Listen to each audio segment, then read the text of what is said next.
Hey team, I'm Alexandra Eidenberg. I'm excited to be here today with Lina Khalil. This is a MeetAdvisors mompreneur interview. I teamed up with Mavely and MeetAdvisors to highlight mompreneurs in a different phase of where they're at, and I'm excited to be here with Lina Khalil today. I've known her for about 2 years. She's an amazing woman, an amazing business owner, and I'm excited because she's about to embark on one of my favorite parts of life, which is getting married and starting a family. So we're going to talk a little bit more about what she does, how she does, and what she has going on. Tell us more about you. What do you do? Who are you? First of all, you just said so many amazing things, like I'm almost going to cry for a minute. It was really intense. I'm Lina, as you know, and I do PR, social media. I own a company with a longtime friend and business partner of mine, Fetch Public Relations. Awesome. And what do you do at Fetch Public Relations? I think that whole term PR, public relations, is always tricky for people to understand. Yes. Give me an example of what is PR versus advertising, and how do you create a space for your clients? PR is really an organic credibility that we garner by leveraging our clients' expertise in their industry and then pitching that out in different story angles to producers, journalists, bloggers, to basically get them to report on our clients or report on a story by using our clients' expertise, their quotes here and there. And then what happens is then the people reading that article or watching that cooking segment on, WGN, they look at those people and they say, well, they must be really good at what they do because they're on the news. So I'm going to go to their restaurant, or I'm going to use that business consultant, or I'm going to get that graphic designer. So and it helps build a lot of exposure. We've worked with, startup fashion designers and a lot of just different industries that have conversations going on in the media about their industry. So we just fit them in. Yeah, excellent. And we've gotten the opportunity to team up with some of our joint clients, which has always been fun. I'm in a much more exciting industry called insurance, where I get to make sure that people are leveraging their liabilities and protecting them. Clearly not as exciting as PR, although I'd like to think it is. How did you decide to start a business, and what made you choose to have a business partner? Well, I actually was in marketing for a really long time, and I walked into a PR firm after I was just tired of marketing, and I said, I don't know anything about PR except for what those 2 letters stand for, but I just have a feeling I'd be great at it. And somehow they gave me the job.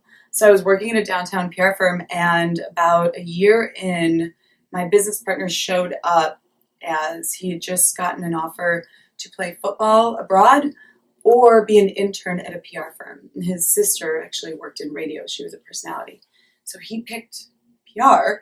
Wow. And we became really good friends, and I always intended on opening up my own type firm. It was actually going to be called LKPR.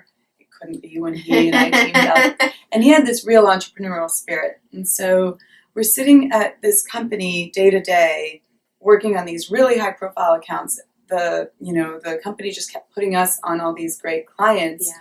And so we developed a great working relationship, and we also realized that we had our own flavor that we wanted to add to the publicity and the social media efforts. So Fetch was born one day, actually on Cinco de Mayo is when we sat around at National 27. We were like, we're going to do this. Let's do it. Nothing like some drinks to make you take the entrepreneurial Yeah, absolutely. So here we are 5 years later, and we're just having a blast. And actually, to jump in really quick about the business partner thing, it's interesting because you split the money, but you also split all the headache. And it's like fantastic to know that I can go out and do all the business development, and I don't have to eat what I kill. I can just kill it and then have the staff and the business partner take care of it. And I'm right back out there the next day. Whereas I love it. And so you're in the sales role in that relationship with your business partner. So you're in the forefront of networking and whatnot. Yeah. We met at the Small Business Advocacy Council, SBAC, at a networking event probably about 2 years ago now. Yeah. Tell us a little bit more about what the SBAC means to you, and specifically tell me a little bit more about your fiance and kind of how you guys met. Sure. Funny story. Actually, I was... I'll start with the fiance. So I was at our office, and it used to be called Floor Studios over on Lincoln Avenue, and we had rented office space. And one day I was walking from the bathroom to our office upstairs, and I saw all these people eating pizza. And I was like, Erin, there's all these people downstairs eating pizza, and they're talking about business. So we found out that was networking. And we went down there the next week, and I found this attorney that also kind of looked like Brad Pitt. And so we started dating, and I thought we were going on all these dates, but really he was taking me to networking events. And so he introduced me to the SBAC, and it has changed our business. I was doing a lot of the, day-to-day work as well as Aaron, and we had just brought on a new hire, and all the networking started showing up as business. Referrals were coming in, which hadn't been happening before. So that's what it changed our business. The SBAC has been fantastic. And, one of the greatest things about them is you get what you give. Yeah, totally. That giver's gain philosophy has always been huge, I think, as a business owner. When you put good energy in the world, it comes back to you. Mm-hmm. Now, I know from chatting with you that you are about either getting married, you want to start a family soon. Tell me more about what that looks like. I've had my company for about 5 years. I owned a practice previous to that as well.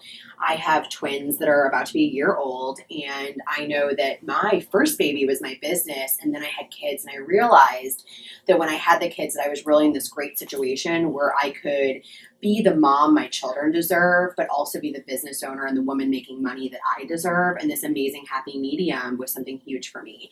And I didn't realize that I was getting to be this great mompreneur until it actually happened. But you're about to become a mompreneur soon. I mean, this is the goal. You want to get married, have some kids, keep running the business. Mm-hmm. Tell me a little bit more about what this vision looks like and how you're going to leverage it all.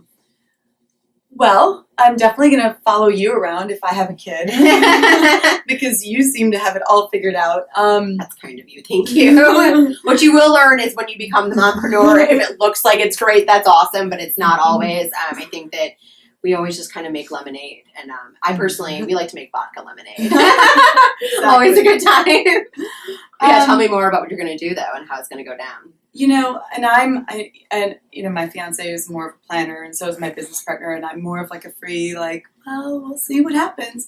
I'm getting married in 4 months, and he's really gung-ho about jumping right into starting a family, and I'm a little older, and so this is late in the game for me. I've been very focused on my career, and this amazing opportunity of being an entrepreneur. So, I'm hoping that I can fit it all in, such as yourself. I know that I'd like to see people, I'd like to keep training my staff and bring on new people so that they can kind of take over a lot of the, day-to-day networking that I'm doing right now. So I don't have to go to the cocktail hours every night of the week because my fiance does too. Yeah. He goes to all these things. So I'd like to see myself doing, and I don't want to call it higher level networking, but that deeper, cultivating the relationships with the really great clients and really great referral partners.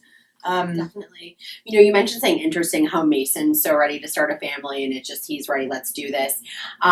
Men can be much more ready and just let's take this on because their body doesn't bear the burden of creating the child, managing them once they're here. And I, as you know, run an organization called Mom Plus Baby that supports women online, in person, and on the Hill. And as I've been running this organization, it's amazing seeing people that are these women that are working or they're stay-at-home moms or they're business owner moms and they're that mompreneur. Now everyone's bringing a different flavor to it. But the one underlying thing that happens no matter where you're at in life is that women have this innate thing that goes on when they have a child, and it's this care. I mean, it's not the guy who's feeding the baby. It's the woman. So you have to really give yourself to it. And I know Mason well, and he's fantastic. But when he says, let's start a family, it's really, you're bearing the burden. Does that scare you? Are you worried about that? What does that look like for you? It's almost a nightmare. I'm terrified. I mean, I am definitely going to be embarking on something, right now I'm thinking about me first, my business first. Even my fiance, we're all first in my book, and to add another first and probably put that, maybe it has to be above everything else, just. Oh, it will. Even if you don't want it to be, the kids just take over. And in an amazing way, it's like this force that's fantastic. And I imagine it is. And I'm really excited for that. And I have a feeling that once I do it, I'm going to be like, I should have done this so long ago. But, I mean, I Now, really you want to some- stay in my business. So I know you have some great ideas for Fetch to kind of leverage having children. I had a very tough pregnancy. I spent a month in the hospital bed rest. Planning for growing a family as a business owner is not easy. I did all the planning I could. Never in a million years did I equate 1 month in the hospital. That was not on my agenda. I think we don't really understand the way we do it, but I know that you have some great ideas for Fetch on leveraging that. Tell me a little bit more about that part. Well, I think that, my business partner is actually getting married about a month and a half before I get married. And so I imagine, he's got this great fiance. She's a teacher. She works at charter schools, though. So she's out like 12 hours a day. But I know him, and he also wants to try and start a family, even though she's like, I'll wait a couple of years. But I just think about, we're business owners, and so we got into this business so we can kind of make our own rules. What I want to do, and he's still iffy on it, but I want to kind of have this office where, why not hire somebody in-house and have, my kid, his kid, My kids, maybe. Your kids. I mean, why not? Fork my kids over Like, here. we're entrepreneurs. We're always trying to figure like out a Fetch way. daycare. A Fetch daycare. I love it. Awesome. Don't look that up, though, because it hasn't happened yet. Hasn't happened yet. It's in Working the pipeline, on possibly convincing on him, your yeah. end, maybe not the business partners. I always find my business partners to be my greatest asset and largest liability. It's like the best and worst of all worlds, and I'm so in love with them, but I also hate them all at once. And it's like you need them to support you throughout the process, but then you have an idea, and it doesn't mean you have that buy-in. And it's that amazing happy medium that makes running a business exciting. Tell us about some of your greatest successes. I think it's been in the last few years when we've really realized how much we've grown and where we were when we walked out and we were like, we're both CEO now, what does that mean? And now we've really created a great working system. We've got employees, we've got a cute little office, we've got a whole bunch of people that know about us now. I mean, I tell somebody the name of my company and they're like, oh, I know about you. You guys are, of course. And I can't help but blush. I'm so excited. Right. It's exciting. I think one of the best things has been just finding our networking niche. And so, really being present and engaged in these events has made our name just so much you're more like out household. there. Yeah. I love it. One day we'll be like right. There you go. Exactly. Xerox, Kleenex. Exactly. Now tell us a little bit more about your hardships. I mean, owning a business is not always easy. What is kind of that downfall that you've experienced and risen above? That cute, sexy term everybody's using called bootstrapping, which is really just saying you're broke. Yeah, totally. Exactly. Yeah. So it was hard for a while. Just having to, we were living off of what we were making and also having to put money back in the business. So we were living very meagerly for the first couple of years. And in fact, about a year ago, I was talking to a business banker at a networking event, and he's like, how long have you guys been in business? And I go, 4 years. And he goes, whoa, that's unheard of. And I'm sitting around all these business owners. I'm like, what are you talking about? And he goes, well, most businesses fail after the first year, and the rest of them usually close after the second. Yeah, and it's so rare to see somebody, 4 or 5 years in. And I looked at him, and it was almost like this panic where I said, I'm so glad I didn't know that while we were going through this. Ignorance is bliss. Yeah. I would have never, because I would have been like, we're obviously not doing it right, so we have to find other ways. But, not knowing that we were supposed to fail actually led to great success. I love it. And what is your website? Fetch-pr.com. Awesome. Yes. Thank you so much for joining me here today. It's always great to be in your presence. I love Fetch PR. I think you guys do great things. I love working with you and your clients. Please visit us at MeetAdvisors.com to see more of our interviews and mompreneurs. Thanks.